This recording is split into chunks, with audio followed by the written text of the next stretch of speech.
Hey, welcome back to Maybe Actually Museums Are For Me. I'm Alex, host of the podcast, and we're going to jump right into it. Today's a news episode because it's been a little bit and some fun stuff has happened in the art world. If this is your first news episode here on Maybe Actually Museums Are For Me, welcome. This is an episode with my friend and often co-host, Melissa Casale. Melissa's on mic. Hi. That was a slow hi. I don't usually throw to Melissa this early into my spiel. Yeah, I wasn't prepared. But so essentially we like to just dive into some news stuff on occasion because there's a lot happening in the art world outside of just here at MAM. So it's kind of important to do so. We have two main stories. We've kind of played with the format a little bit, but we think we like the idea of just sticking to two of the biggest stories happening in the art world and kind of just talking about them a little bit. So, alas, Melissa, should I start? Should you start? How do you want to do this? I mean, I can start unless you want to. You can go for it. Okay. So, like all of our other news episodes, my article comes from artnews.com. And the title is Royal Danish Art Museum Acquires Painting by Artemisia Gentileschi. And for those of you who don't know, Artemisia Gentileschi was a very well-known and very famous female artist in the 17th century. She was a Baroque Italian artist. She was very sought after during her life. She had some wealthy and famous clients like the Medici family of Florence, even shout out Medici's. Yes, even the English royal family is known to have commissioned her for paintings, and she was a very big part of the art world. And I highly recommend, if anyone wants to learn more about her, I highly recommend checking out the Great Women Artists podcast with Katie Hessel. Katie has done a lot of episodes about Artemisia, about her life, about her artwork, about her contributions to the art world. Didn't she do a talk here? Yeah, she did a talk here, I think 2 years ago, to promote her book, The History of Art Without Men, which Artemisia is definitely heavily featured. But anyway, check out her podcast if you want to learn more. Going back to the article I found, the Nivgard collection, which is a local small museum about 40 minutes north of Copenhagen, just recently acquired a painting called Susanna and the Elders, which depicts a biblical story. Artemisia was known for painting historical and biblical women. She painted Cleopatra, Mary Magdalene, just to name two. And this is now actually the first Danish institution to own a work by her. Oh, that's awesome. Yeah, and it joins esteemed institutions like the Getty and the Metropolitan Museum of Art, the National Gallery of London, the Uffizi Gallery, just to name a few who own works by Artemisia. And the reason why I find this article particularly interesting and the story interesting is that it really shows the power of these smaller institutions, that they are able to own works that are so esteemed and just as highly rated as these bigger institutions. People often overlook smaller institutions. I mean, Alex and I think can talk to it personally, working at a smaller institution that gets overshadowed by, New York City and that art scene a lot. So I think it's great to showcase these more rural institutions, that there's great art everywhere. These more local institutions are so important, especially to the community that they serve. No, yeah, and I kind of what you're talking about right now really reminds me of a recent show that I was really shocked about. I think I stopped and mentioned it to you when we were just working last week, but the Caravaggio painting, one of the most famous paintings in the entire world, Judith beheading Holofernes, is on view in Texas right now at the Kimball Art Museum in Fort Worth. Yeah. And it's more intimate institutions like MAM, like the Kimball, insert name here, Newport Art Museum, the list goes on and on. There is room to show impressive, historical, significant works whether that's in an ownership capacity, whether that's in a loan capacity. But, I don't think you have to feel like the biggest institutions in the world are the only places you're going to see these masterworks. I mean, I think a lot about, obviously, our show that we had a couple seasons ago, A Shared Love, which featured Mary Cassatt, John Singer Sargent, William Merritt Chase, Child Hassam. And, it's one of those things where it's like intimate, smaller, more accessible local institutions do in a lot of instances, especially ones with histories, over 100 years. Like, man, we've been around since 1914. We have an immense, collection of really important artists. In fact, one of our paintings, was just in the Met. One of our John Singer Sargent painting that we own was just hanging in the Met. Yeah. And this article, it doesn't go into the financials of the Nivgard Gallery that acquired this painting, but they're also over 100 years old. They opened in 1908, and they beat out dozens of international galleries for this purchase. And it doesn't say how much they paid for it, which I'm kind of glad it doesn't, because that's not really what the story's about. No, absolutely, yeah. But it has a collection of European old master paintings. It does mention that, and it just like it has the capability of making a profound impression on people. Yeah, which I think it will continue to do so. Oh, absolutely. This new work and all the works to come after. Yeah, totally. Do you have anything else on this? Anything else of note that is worth mentioning? No, I don't think so. I think that's really the meat. Awesome. Nice. All right. Well, sticking in the realm of old masters. So I pulled an article from the New York Times that caught my attention. And I'm excited to kind of talk with you about this because you are the one with the art history master's degree that I don't possess. But apparently we're all familiar with Rembrandt. We all know and love Rembrandt. He's phenomenal. He's the best. His most famous work, known as The Night Watch, which, if you, like Melissa had told me earlier today, have taken an art history class, intro level of any kind, it is immediately talked about. Yep, it is always in that intro to Western art class. So essentially, even with all of this debate, all of this coverage, all of the scholarly work being thrown into it, you would think that there's nothing else you could pull from this work, that essentially anything that could possibly be known has already been sought out and discovered and talked about for time and time and time again. Not the case.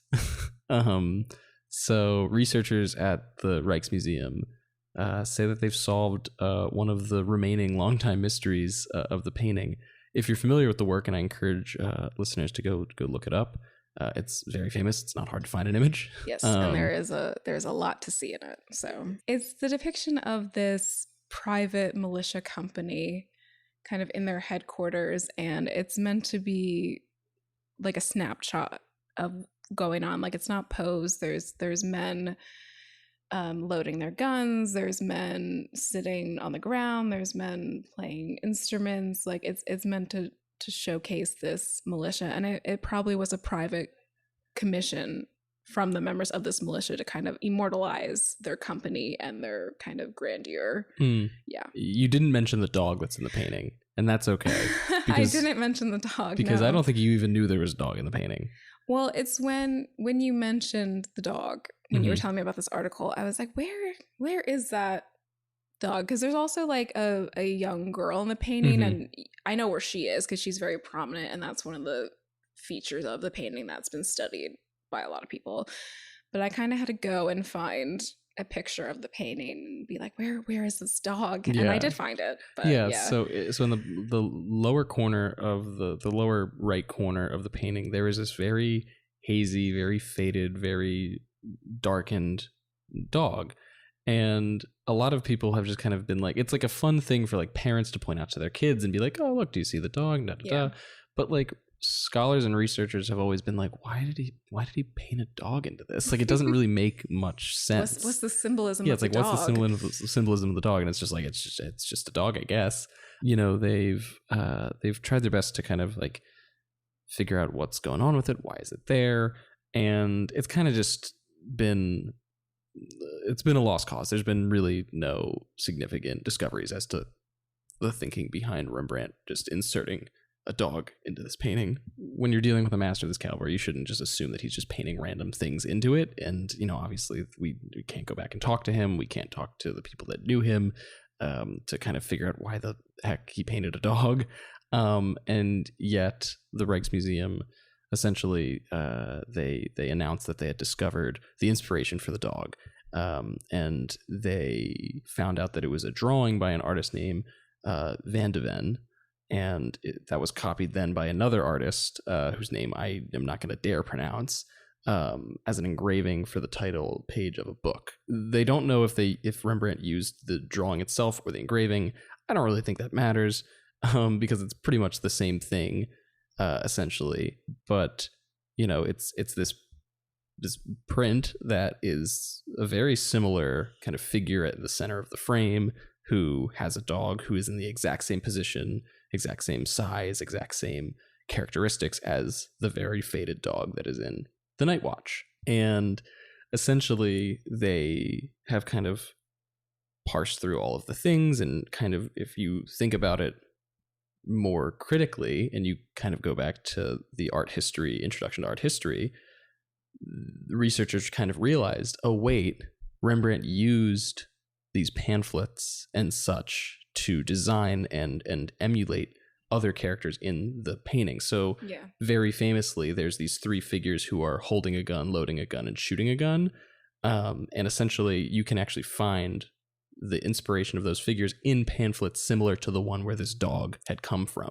Yeah. So essentially, it's not far-fetched at all to pretty much be like, oh, he saw that dog and literally just like copied it. No, not at all. Because when you were telling me about this, I was like, wait, that makes total sense, because you alluded to it. There's this very well-known pamphlet from the late Renaissance called The Exercise of Arms. And it's basically an instruction manual on military drills, and there's this whole section about how to load your rifle, how to shoot your rifle, how to clean your rifle, and it was published in the Netherlands. And there has been research showing that a lot of the figures from that pamphlet, like you can find, like the three figures you mentioned of people with rifles, like the stance and they look very, very similar. So it's highly likely that Rembrandt had a copy of this manual while he was doing this painting and took inspiration from it. So the fact that he would pluck other visual assets or inspiration from other manuals for other parts of this painting that's not a stretch at all. Yeah. And essentially, like, I think another detail that kind of adds to the mystique of it is the answer is pretty like simple in a lot of ways. And like, it's kind of like almost like, how did no one figure this out previously? But in the 1970s, a mentally ill man wielding a knife came in and actually damaged the painting, and he slashed up where the dog was, which then, the restorations and stuff made it more and more faded. And, it's kind of one of those things that like, it has this weird lore and this complex history and what have you, but when people kind of study the work, the dog isn't necessarily something that people think of, kind of, I think, because it got faded into, the background. It's not something that people really think about. With the damage of the work and the restoration, it became more and more of like a ghost or a shadow. Yeah, this like you said, there's a lot of mystique around this work. It's been through a lot of iterations. At one point, the painting was cut up, it was cropped. This isn't even the original full image.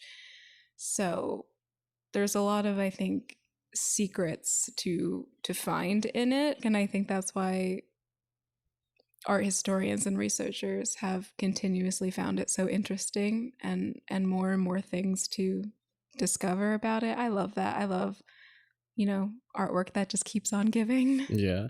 And the secrets don't stop there, because the end of the article kind of poses this question of, you make one discovery and another question pops up. And so now the question is, what kind of dog is it? Because it's a very undescript dog. And so they're like, that's the next question is, what kind of breed is it? Yeah. But alas, that's about all that I got for this work. I hope that one day I'll find find myself in Amsterdam. It's in Amsterdam, right? Yes, it's in Amsterdam. Yeah, I hope I can find myself in Amsterdam to see this in person. Or hell, maybe I'll try and end up in Texas and go see the beheading of Holofernes. Yeah. Because why is that in Texas right now? Anyway, Melissa, I know we usually do 2 of these, but I do have a second, not necessarily story, but a news update that is relevant to the Montclair Art Museum, which is kind of cool. Earlier in the episode, I mentioned that we had previously loaned a work to the Met. It was our John Singer Sargent work that hung in Sargent in Paris, the critically acclaimed retrospective of John Singer Sargent that was on view at the Met for a limited time. The show is now traveling, and we are proud to say that our John Singer Sargent has made its way across the ocean. It is at the Musée d'Orsay, and it is in Paris, and it's on display, and it's beautiful. Somebody actually posted a photo of it and tagged us, which was very lovely, and we're very thankful for that. But yeah, it's a really cool little thing. And if you're in France or traveling abroad in Europe, and you want a piece of MAM that you can reflect back on, it's currently hanging in Paris right now, which is a really, really cool thing. And I think jives with the message from your story to start about, the fact that even though we're a more intimate, smaller, some would say like local institution, the caliber of work in our private collection is very sought after, I'm glad that the painting made it to Paris safely, and it's now being admired by a whole new group of people and art lovers. Yeah. That's always a good feeling. Absolutely. Alas, I think that's the end of this episode. I appreciate you sticking to the end of it.